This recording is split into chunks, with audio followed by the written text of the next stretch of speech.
Welcome back to my channel guys. कैसे हैं आप सब लोग? उम्मीद करता हूँ आप सभी बहुत ही बढ़िया होंगे। तो दोस्तों, आज के इस वीडियो में मैं आपको लेकर के चलने वाला हूँ दिल्ली से लेकर के वृंदावन। और इस वीडियो में मैं आपको बताऊंगा कि अगर आप वृंदावन जा रहे हैं तो आप कौन सा रूट फॉलो करें और उस रूट पे कितने के आपको टोल पड़ेंगे और क्या क्या आपको फैसिलिटीज मिल जाती है उस रूट पे और किस तरीके की रोड कंडीशन है, ये सारा कुछ मैं आपको इस वीडियो में बताऊंगा।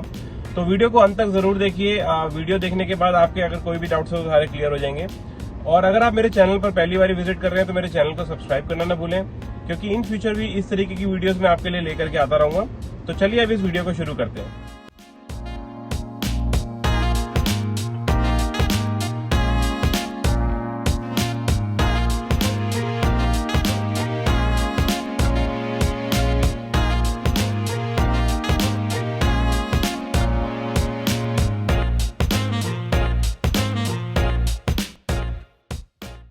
तो गाइस, अगर आप वृंदावन जा रहे हैं और आपको अगर सेम डे अप डाउन करना है तो मैं आपको रेकमेंड करूंगा कि आप सुबह सुबह के टाइम में निकलिए, क्योंकि आप भी जानते हैं दिल्ली को क्रॉस करने में स्पेशली ड्यूरिंग पीक आवर्स बहुत ही ज़्यादा डिफिकल्ट हो जाता है। हम लोग निकले हैं 10 बजे के करीब, क्योंकि हमें वहाँ पर स्टे करना है, इसलिए हम आराम से निकले हैं। और अभी मेरे को ऑलमोस्ट आधा घंटा हो चुका है और मैं मुश्किल से मुश्किल 5 या 6 किलोमीटर ही कवर कर पाया हूँ। तो अभी एक बारी हाईवे पे चढ़ जाते हैं, उसके बाद फिर आपको वहाँ की रोड कंडीशंस दिखाते हैं कि किस तरीके की रोड्स रहने वाली हैं।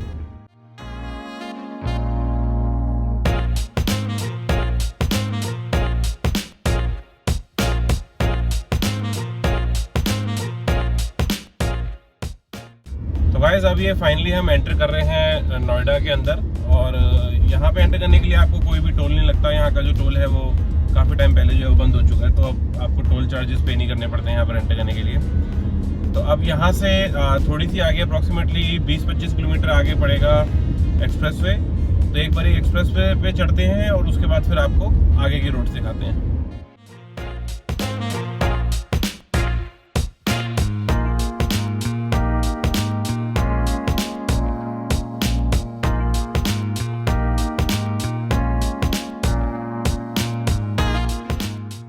तो गाइस, अगर अभी तक की रोड्स के कंडीशन के बारे में बात करें तो एक बार नोएडा एंटर करने के बाद जो हमें रोड्स मिल रही हैं वो बहुत ही अमेजिंग रोड है और सारा वेल कंस्ट्रक्टेड रोड मिलेगा आपको। और इस रोड पे आपको ज़्यादा ट्रैफिक भी देखने को नहीं मिलेगा।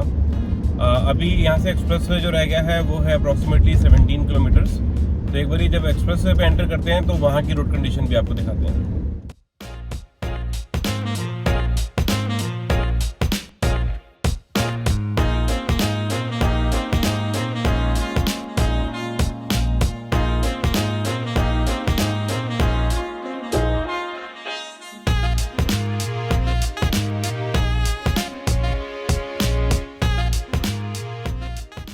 तो गाइस, ये हम फाइनली एंटर कर रहे हैं यमुना एक्सप्रेसवे पे। और यहाँ से जो वृंदावन की दूरी रह गई है वो रह गई है अप्रॉक्सीमेटली 123 किलोमीटर्स। और अब इसके आगे के जो रोड्स हैं वो बहुत ही अमेजिंग रोड्स मिलेंगे। वैसे अभी तक के भी जो रोड्स हैं वो काफ़ी अच्छे मिले हैं, लेकिन आगे जो है वो इससे भी बढ़िया रोड की कंडीशन मिलने वाली है। तो अभी आगे चलते हैं, आपको आगे के रोड दिखाते हैं कि किस तरीके के रहेंगे।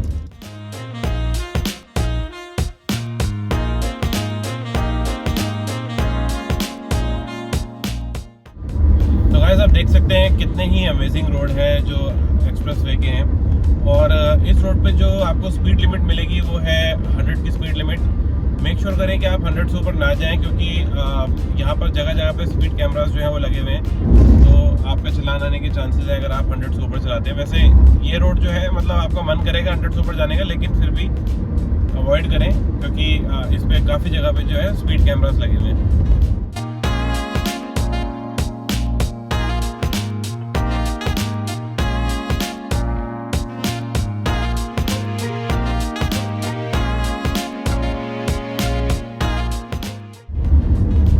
अभी आ रहा है हमारी जर्नी का पहला टोल, जो कि पड़ता है जेवर टोल प्लाजा। और इस पे हमारे को कितना रुपए का टोल देना पड़ता है ये एक बार ही वहाँ पर टोल पे चढ़ के चेक करते हैं। तो अभी आपको मैं आगे बताता हूँ कि इस पहले टोल पे आपको कितने रुपए का टोल लगेगा।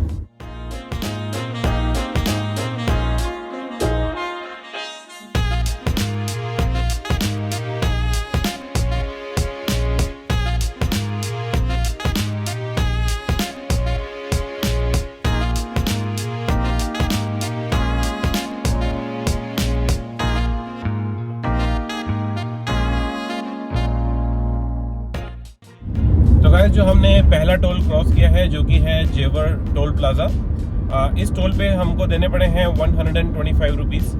और मैं आपको रेकमेंड करूँगा कि आप जब भी आउट ऑफ स्टेशन ट्रैवल कर रहे हैं बाय कार, तो मेक श्योर करें कि आपका फास्टैग जो है वो ज़रूर लगा हुआ है और वो रिचार्ज है, क्योंकि इन केस अगर आपका फास्टैग नहीं है तो आपको टोल पे डबल पैसे पे करने पड़ते हैं। और अगर बाय चांस अगर आप अपना फास्टैग रिचार्ज करना भी भूल गए हैं तो उस केस में भी आपको जो है वो डबल पैसे पे करने पड़ते हैं, क्योंकि एट अ मोमेंट आपको उस समय इतना चांस नहीं मिलता कि आप उसको रिचार्ज कर पाएँ।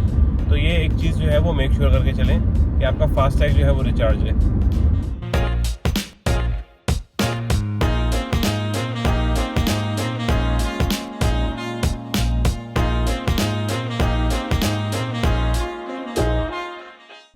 गाइस आप देख सकते हैं किस तरीके की आपको रोड कंडीशन मिलेगी अगर आप यमुना एक्सप्रेसवे के थ्रू जाते हैं वृंदावन। इस रोड पे आपको जो टोल लगते हैं वो कंपैरेटिवली दूसरे रोड के मुकाबले में थोड़े से ज़्यादा लगते हैं, लेकिन वो थोड़ा सा ज़्यादा टोल पे करके आपको इस तरीके की रोड्स मिलती है, तो I think it's worth it. और गाइस उसके अलावा अगर बात करें यहाँ पर पब्लिक कन्वीनियंस की, या फिर उसके अलावा जैसे कि कुछ ढाबे वगैरह या पेट्रोल पंप्स वगैरह, तो रास्ते में 2-3 जगह पे वृंदावन तक के रास्ते में ही आपको 2-3 जगह पे पेट्रोल पंप भी मिल जाएंगे, और 2-3 जगह पे वहाँ पर आपको काफ़ी सारे खाने पीने के आउटलेट्स भी मिल जाएंगे, जिसके अंदर डोमिनोज वगैरह ये सब भी है। तो अभी हम किसी आउटलेट पे रुकते हैं और वहाँ पर चल के आपको दिखाते हैं कि वहाँ पर आपको क्या क्या चीज़ें मिल जाएंगी।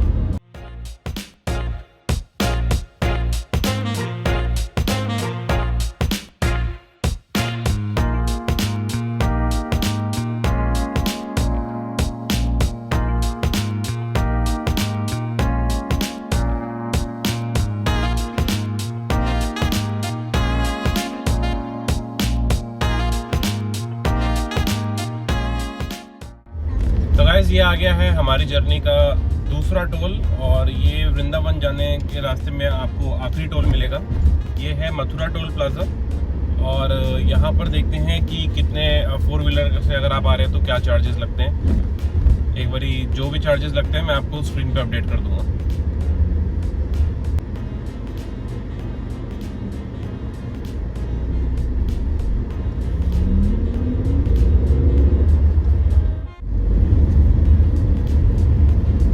मथुरा टोल प्लाजा पे जो आपको चार्जेस लगेंगे वो लगेंगे 160 रुपीज़। और जैसे ही आप मथुरा टोल प्लाजा को क्रॉस करेंगे, आप अपने लेफ्ट हैंड साइड पे देखेंगे तो यहाँ पर आपको रेस्टोरेंट वगैरह का भी ऑप्शन मिल जाएगा। और एक बार यहाँ पर चलते हैं, यहाँ पर देखते हैं क्या क्या ऑप्शंस आपको मिल जाते हैं खाने पीने के लिए। तो गाइस अभी हम रुके हैं एक स्ट्रेचिंग ब्रेक के लिए। आप मेरे पीछे जो ये देख रहे हैं ये है मैजिक फूड जोन करके एक आउटलेट है, और काफ़ी बड़ा स्पेस है यहाँ पर, काफ़ी यहाँ पे पार्किंग भी यहाँ पे काफ़ी सारी अवेलेबल है। मथुरा टोल प्लाजा जैसे ही आप क्रॉस करेंगे, क्रॉस करते लेफ्ट हैंड साइड पे आपको ऑप्शन मिल जाएगा। यहाँ पर काफ़ी सारे खाने पीने के ऑप्शंस हैं, साथ ही साथ अगर आपको वॉशरूम यूज़ करना है तो यहाँ पे वॉशरूम की भी फैसिलिटी अवेलेबल है, और वॉशरूम जो है काफ़ी नीट एंड क्लीन है। यहाँ से जो वृंदावन का रास्ता बचा है वो बचा है अप्रॉक्सीमेटली 23-24 किलोमीटर। अभी तक की अगर रोड्स की बात करें तो आपने देखी है कि रोड्स की कंडीशन जो है वो बहुत ही अमेजिंग रोड्स मिले हैं। इन टोटल जो हमारा टोल लगा है वो अप्रॉक्सीमेटली 265 रुपीज़ के करीब लगा है, जो कि आई गेस फेयर है। अगर हम बात करें रोड्स की तो उस हिसाब से जो टोल लगा है वो बिल्कुल ठीक है। तो एक बार आगे चलते हैं, आगे देखते हैं किस तरीके की रोड्स रहते हैं, और सारा कुछ आपको इस वीडियो में अपडेट किया जाए। तो गाइस फाइनली अपना चाय नाश्ता जो है वो हो गया है, और अगर मैं यहाँ पे फूड क्वालिटी की बात करूँ तो काफ़ी अच्छी क्वालिटी थी। हमने यहाँ पर चाय ली थी और साथ ही साथ हमने ट्राई किया था स्टफ़ कुलचा। दोनों ही चीज़ें काफ़ी अच्छी थी, और प्राइसेस जो थे वो रीज़नेबल थे। जैसा कि मतलब हाईवे पे है उसके बावजूद भी प्राइसेस जो थे वो रीज़नेबल थे। तो इसकी जो प्राइसेस की लिस्ट है वो मैं वीडियो में डाल दूंगा ताकि आप एक बारी उसको चेक कर सकें।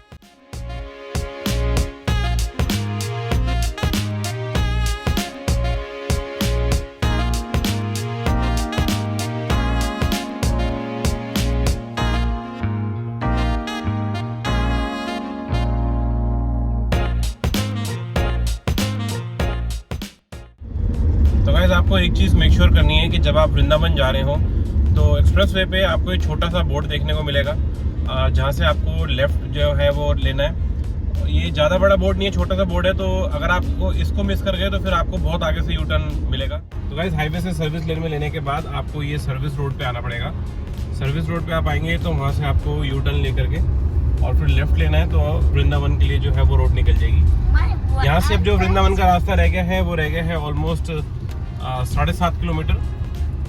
तो यहाँ से जो है वो सारा सिंगल रोड ही आपको मिलेगा। अब हम हाईवे से नीचे उतर चुके हैं।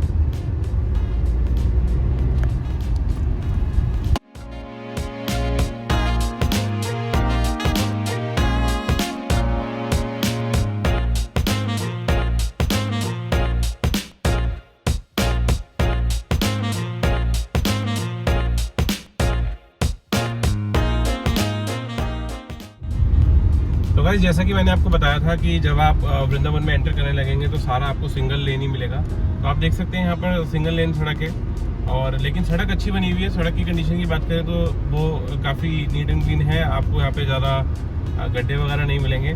बाकी ये है कि यहाँ से 5-6 किलोमीटर तक आपको सिंगल लेन सड़क ही मिलेगी।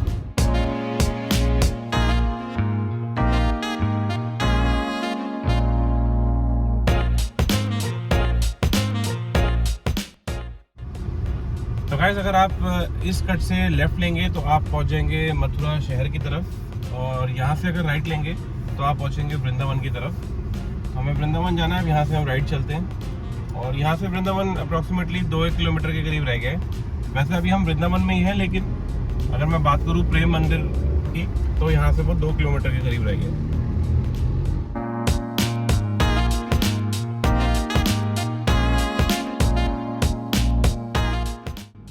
तो गाइस फाइनली हम पहुंच गए हैं वृंदावन, और दिल्ली से वृंदावन आने के लिए हमें लगे हैं अप्रॉक्सीमेटली 4 घंटे। वैसे तो 3-3.5 घंटे का ही रास्ता है, लेकिन रास्ते में हम थोड़ी देर रुके भी थे चाय नाश्ते के लिए, तो इस वजह से टोटल हमें 4 घंटे के करीब लगे हैं। और अब हमने होटल में चेक इन कर लिया है। उम्मीद करता हूँ आपको ये वीडियो पसंद आई होगी। इसके अंदर मैंने कोशिश की है कि वो सारी इन्फॉर्मेशन आपको दे दूँ जो कि आपके अपना ट्रिप प्लान करने में आपकी हेल्प कर सकती हैं। अगर आपको वीडियो पसंद आई है तो give it a thumbs up, और मेरे चैनल पे नए हैं तो मेरे चैनल को सब्सक्राइब करना ना भूलें। मिलता हूँ मैं आपसे नेक्स्ट बढ़िया से वीडियो में, तब तक के लिए जय हिंद जय भारत।